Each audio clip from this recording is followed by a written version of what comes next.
देखिए मानक जी, मैं केवल ये कह सकता हूं कि न्यायालय के सामने याचिका लेकर के कोई भी जा सकता है, कितनी भी मांगे कर सकते हैं, लेकिन हमको आपको जो हिंदू संगठन है, जो मुस्लिम संगठन है और ओवैसी साहब से लेकर के जितने भी लोग हैं, सबको इस बात का ध्यान देना चाहिए। आस्था हमारा आपका व्यक्तिगत विषय है, आस्था सबकी है, लेकिन आस्था के चक्कर में ऐसा ना हो कि भारत माता जो धर्मनिरपेक्ष भारत है, जहां पर सबको बराबर का अधिकार है, सबको जीने का, पढ़ने का, रहने का, पूजा करने का और अपनी बात रखने का अधिकार है, तो उस भारत माता के जितने भी बच्चे हैं वो आपस में नफरत ना करें, इसका भी ध्यान हमको आपको सबको रखना है, क्योंकि तय तो माननीय न्यायालय को करना है। याचिका लेकर के कोई जा सकता है, याचिका दाखिल कर सकते हैं, वो अपना पक्ष रखेंगे, अपने तर्क रखेंगे, लेकिन माननीय न्यायालय जो तय करेगा, हमें भरोसा है कि राजनीतिक पार्टियां तो नफरत नहीं रोक पा रही हैं, लेकिन माननीय न्यायालय ये नफरत जरूर रोकेगा। लेकिन असदुद्दीन ओवैसी तो कह रहे हैं कि बहुत देर हो गई। वो तो कह रहे हैं मुसलमानों पर सरकार ने, आरएसएस ने, हिंदूवादी संगठनों ने जंग छेड़ दी है,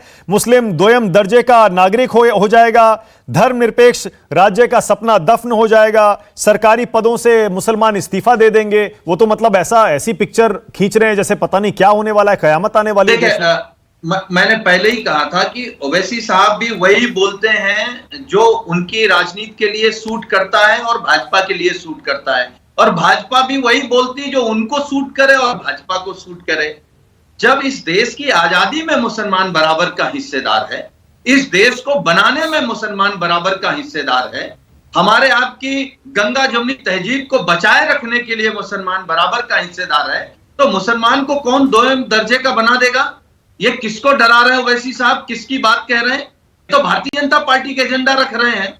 अरे आप देश के कानून पर, देश के संविधान पर और अपने देश के लोगों पर भरोसा, मतलब ओवैसी गलत कह रहे हैं ना? मतलब देश में इतने बुरे हालात नहीं है ना, अल्पसंख्यकों के साथ कोई अत्याचार नहीं हो रहा ना सुनील साजन? नहीं हो रहा है, बिल्कुल हो रहा है। हाँ, जाति देख करके हो रहा है, धर्म देख करके हो रहा है। हाँ, बिल्कुल हो रहा है। तो फिर ओवैसी सही कह रहे हैं? इसका मतलब अगर अत्याचार हो रहा है तो ओवैसी सही कह रहे हैं? देखिए, अत्याचार होना अलग है, हमारे खिलाफ अत्याचार हो सकता है, कोई सरकार कर सकती है, लेकिन हमें अपने संविधान पर और अपने कानून पर भरोसा है कि हमारे खिलाफ जो अत्याचार करेगा, हमारा कानून, हमारा संविधान उसको सजा देगा। मानक जी, मैं केवल ये कहूंगा कि हमें सपने किसके आते हैं, हमें भगवान पे आस्था कितनी है, हम पूजा कितनी करते हैं, तो ये हमारे आस्था का विषय है। हम भारतीय जनता पार्टी नहीं है, आरएसएस नहीं है कि अपनी आस्था को सड़क पे खड़ा करके राजनीतिक तौर पर बेचें और उसका दुष्प्रचार करें। हमारी आस्था है, और आस्था सबकी आस्था हो सकती है। तो जहां तक सवाल हार जीत का है, तो ये तो कोई भी जनता का फैसला है भाई। इसका मतलब ये थोड़ा कि भाजपा जीत गई है तो आपकी जितने नफरत वाली बातें हैं सब पर संविधान का मोहर लग जाए कि आप सच कह रहे हैं। आपने क्या किया पिछड़ों के लिए? उत्तर प्रदेश में कितने पिछड़ों की नौकरी ले ली? ओके, संगीत रागी, संगीत रागी, क्लोजिंग कमेंट, टाइम खत्म हो रहा है मेरे पास। संगीत नौकरी मानक, आप उनको रोकेंगे? संगीत रागी, ऑलराइट, संगीत रागी। मानक ऐसा है कि जो लोग हिंदुओं पर गोली चलवाते हों और मुसलमानों को वोट प्राप्त करने के लिए, वैसे अनैतिक लोगों से हम ज्यादा अपेक्षा नहीं कर सकते। दूसरी बात, मैं बहुत गौर से कर रहा हूं और एक खुली घोषणा कर रहा हूं। अयोध्या के सांस्कृतिक आंदोलन का उद्घोष हुआ था 90 में।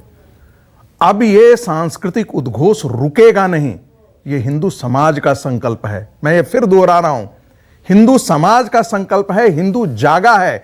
हिंदू जो जातिवाद में बांट करके एक बाप दादे को सत्ता में रखने की कवायद करने वाला मुलायम सिंह का परिवार हिंदू समाज की प्रगति और उसके उद्घोष को रोक नहीं पाएगा। मैं ये खुली घोषणा करता हूं।